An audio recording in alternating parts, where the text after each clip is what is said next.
A few people feel missed opportunities. First of all, talk me through the start, talk me through lap one, the move past Lando. He said to us, and I get it, emotions are high after a race, he said maybe it was a little bit too close. But talk me through it from your point of view and how it all played out. I thought it was a good move. I broke late, left plenty of space, and we got through unscathed. And I knew I had to do that to try and give myself the best chance to win the race. So for me, it was good.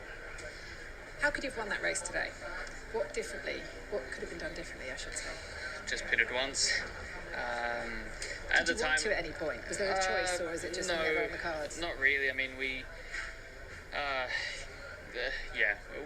thought from pretty early on it was a two-stop.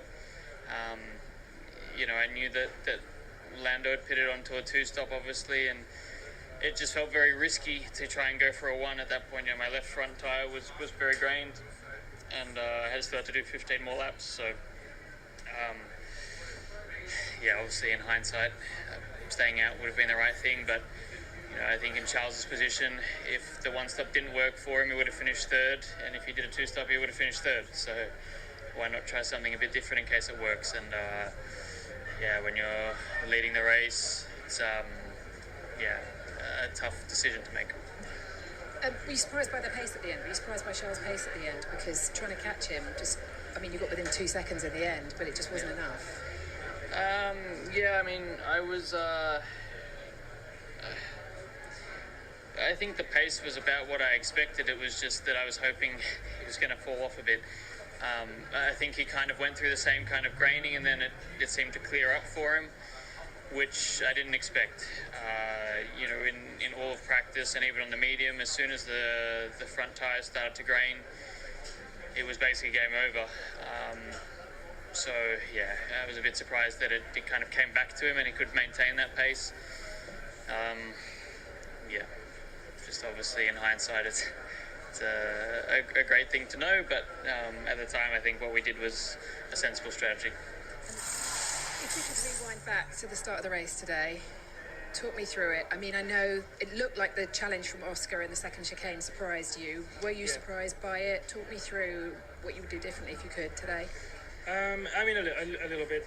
Obviously, I would have just braked a bit later if I needed to. We had a big gap behind, and between us two cars, there's no risk. I feel like he got way too close for comfort. We both easily could have been out in that corner if I braked 1 meter later. So, obviously, if I could rewind, I would do stuff slightly differently, but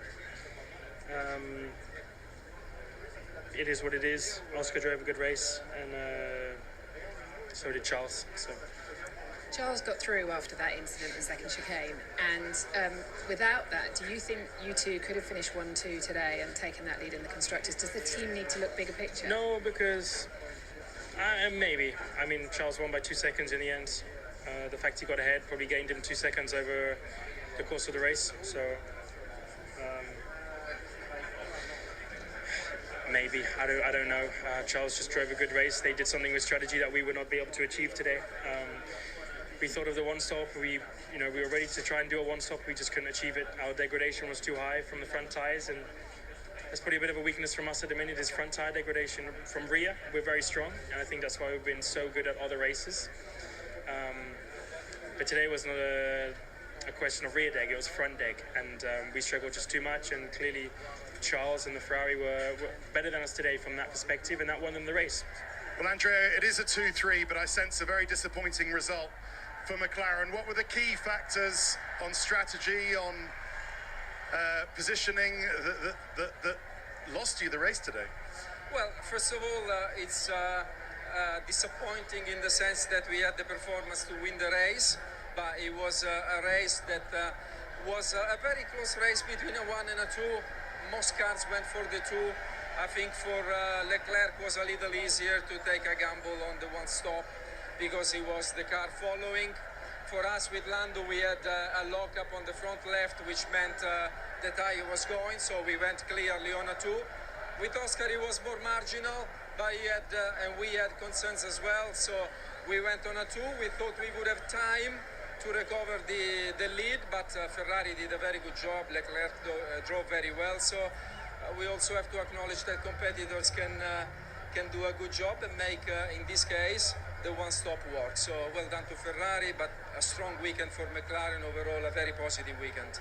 Indeed, yeah. Lando seemed understandably downcast. He said the Ferrari was the quickest car today. I suppose it was. They won the race, but I know what you mean in terms of a net performance. The McLaren was probably the quickest. Can you understand Lando's disappointment with the way that things have turned out, especially as Oscar is ahead of him?